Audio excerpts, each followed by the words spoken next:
Thukpa and local घरको कुखुराको soup, देसी कुखुरा क्या मिठो भएको छ है साथीहरू, त्यो घाटी मन पर्दैन है खाने मलाई आउनुहोस् है।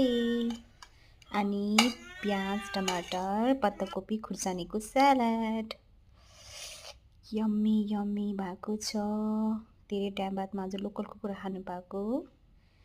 गाउँ आउँदाखेरि है, किनकि म बाहिर बस्छु, बाहिर काम गर्छु, अनि घरमा आउँदाखेरि यसो बहिनीले मेरो लागि चाहिँ घरको कुखुरा काटेको अरे।